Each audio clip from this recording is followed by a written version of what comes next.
Actress and comedian Monique takes another whack at Tyler Perry and Oprah. Halle Bailey and DDG ordered by judge not to take pictures of Halo.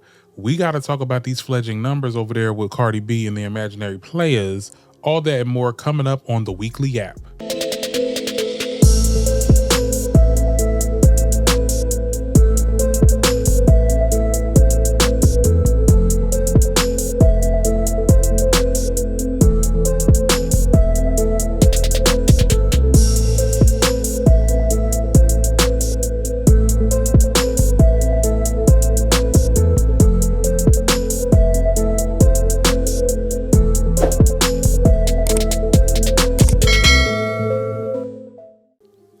Hey guys, so let me tell y'all something. So I was gonna wait on this, but I guess I'll give y'all the pilot of the Weekly App. So basically, this is the simplified version of the Darren Green Show. This will be a weekly show that will capture news and short form content in a short form way throughout the week so that I can continue to make more uploads and all that stuff. And we're gonna have some fun. It's not gonna be as unfiltered as the Darren Green Show, but I'm definitely gonna give you my opinions, okay? Now let's get into the mess, okay? First of all, this whole custody battle with DDG and Halle. Girl, what is going on over there, okay? So basically, Holly's lawyers accused DDG of staging paparazzis to capture photos of a child, Halo, in an ice cream outing. Presiding over the case was a new judge, Angela Davis, after both sides, their attorneys unsuccessfully pushed for a 4-week delay in hopes to switch judges. DDG's mother was also asked to step out of the courtroom since she's listed as a witness. Holly's team, or her legal team rather, argued the child should not appear on social media at all, claiming DDG's fan base has fueled harassment toward her and pushing for strict restrictions on him posting the child online. They pointed out to the alleged paparazzi setup as proof that DDG uses publicity to his advantage, even at the expense of his child's privacy. Now, DDG's lawyers denied all claims, claiming, okay, that he cannot control when cameras film him in public. And I'm like, girl, who's filming DDG? But do that information what you will. The defense requests expanded visitation rights, including every Saturday, altering Sundays and midweek visits, and said they were open to monitor visitation to address concerns about photography and videography. Now, the judge stressed the importance of monitoring their visits and ordered both parents not to post on social media. The case has been continued until October 15th. Let me tell y'all something. It is a lot going on with these two. I think what's going on, and this is what I like to say, this is the petty stages in co-parenting. I think most parents that have to co-parent and they're not in relations anymore, but they still have a child, this is the little petty moments. This is the tit for tat. This is the, oh, I feel like they shouldn't be doing this, but you can do that. You get what I'm saying? Like, clearly, like, they both post Halo. I guess Holly doesn't like when DDG does it because it's more of a spectacle and just trying to gain some clout or whatever the case is. He's a streamer, so everything he does is going to be on the camera. Holly, you kind of knew about this when you got into this, man, but look, that's neither here nor there, right? I think with DDG, yeah, you did hire paparazzi. Stop playing. Like, like, stop playing. Like, what paparazzi is going on? Oh my God, DDG. Are you happy to be famous? Like, girl, stop playing with me. So I hope these two, though, are able to get past this little petty thing that they got going on. It's high time that we stop it. We got to be on our big boys and big girl ages and just like have to co-parent, and because for the next 18 years of this child's life, you owe that to him. So we will see about this. But anyway, let's move on.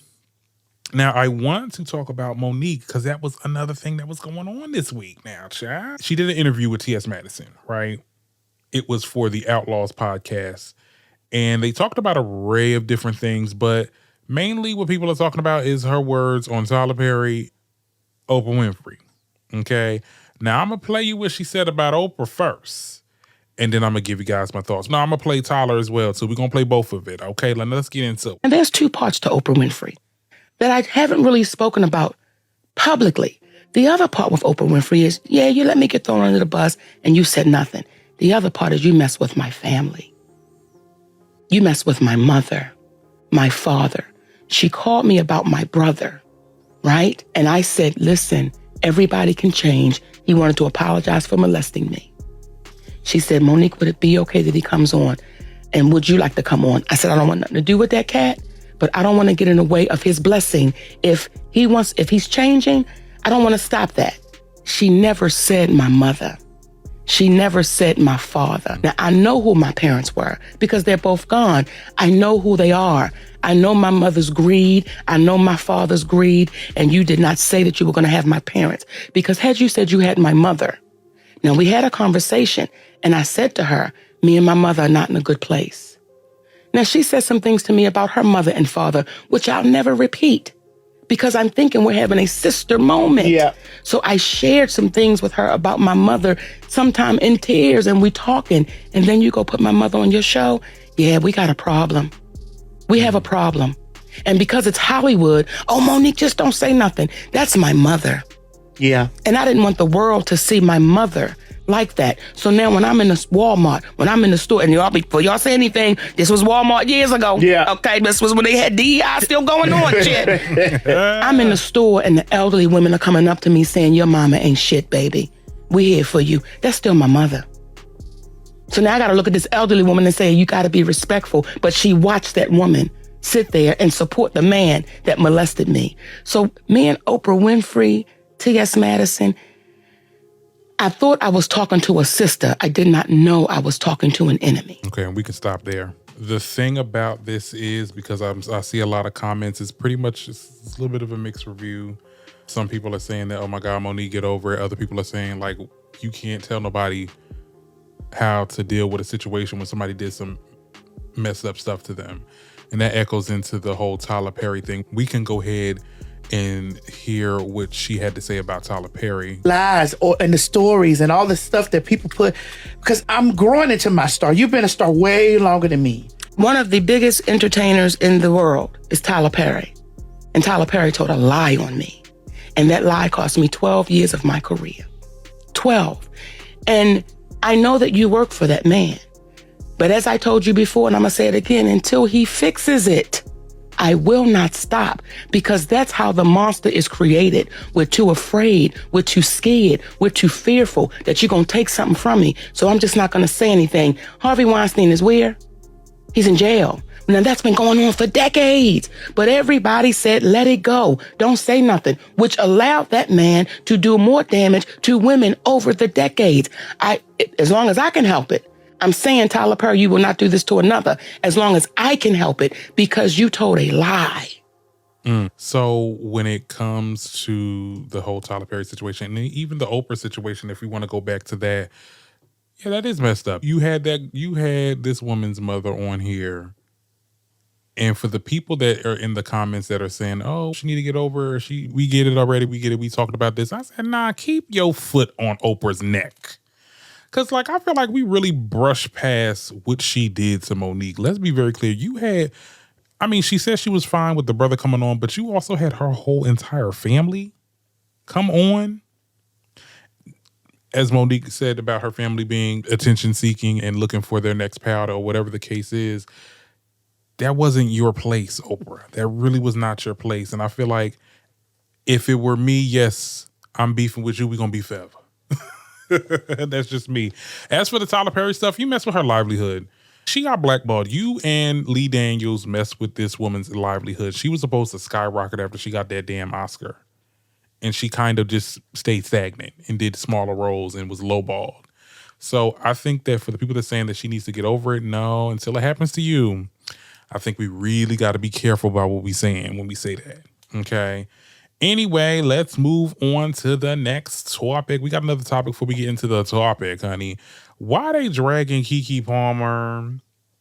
Girl, they dragging Keke Palmer. So her podcast, she had Taylor on. If I'm not mistaken, he had Taylor from Love Island. And she said that Taylor was her favorite character on the show, and people did not like that child. Take a look at I gotta this. tell you, man, I was literally, you were definitely one of my favorite guys on the show. Like from the beginning with Alandria, I loved her, I loved you. But obviously when you started talking to Clark, it was like different. It was like night and day. With Clark. So yeah, that one little moment that they didn't like, honey. They didn't like child. And let me read some of these comments, child. They said Keke said Taylor was her favorite on the show. God give me patience. Keke asking Nick and Taylor what's it like for Alandria to be black in the villa but not Alandria. Keke is conditioned to be a safe zone for loser ass men. Ooh. I always see her loudly supporting the most outlandish and disgusting men. Of course she would be an enabler for Taylor. Look at her baby daddy. Girl, look. I'm afraid my girl is a bird, a bad bird. And there's no hope for people like Keke. I think I'm always sick beside her. Let's be very clear on that. And y'all might get me a little bit, but I haven't finished watching Love Island yet, so I'm not going to say too much about Nick, but I just need y'all in the comments, please. Why is Taylor, why he's so bad? What he do? Like, what he do? I mean, I was hearing stuff, they say he was like a little colorist or whatever. I'm like, okay, I see it. I don't know. But that part, child, they had the people going crazy. Now, my last topic, honey, is we talked about this on the recent episode, so it makes sense for me to talk about this again. Cardi freaking B. Sorry you can't read this entire tweet, but I'm gonna read it anyway. We have chart predictions talking about Cardi B's Imaginary Players. They said that it is currently aiming for the top 80 debut for next week Billboard Hot 100, becoming the 51st entry, her 51st entry on the chart. The track is projected to accumulate 4 to 6 million streams and 3K to 5K digital downloads by the end of the current tracking week. All this imaginary hate and imaginary jobs and it's imaginary Billboard rankings. It's imaginary Billboard rankings, girl. I don't want to add insult to injury because you know what, this song has potential to do a turnaround. You never know, it might go viral on TikTok and boom, it skyrockets again, or we get to that payola. It really depends. I mean, I still have. Y'all gonna hate me, child, after this, child. I don't mean to be messy, but it is the weekly app, girl. We got to keep it messy.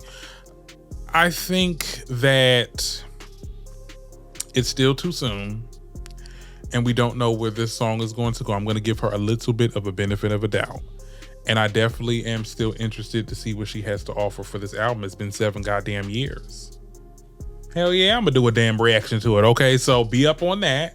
And tell me what you guys think about this in the comments. This is the first episode of the weekly app. I hope you guys enjoy it.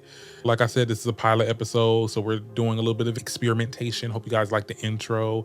I'll be having an outro soon and everything. It's just going to be fully foreign. I just want to give something weekly on a weekly basis on YouTube and appear more on this app too, because my community is really here on YouTube. So shout out to y'all. And I will talk to you later.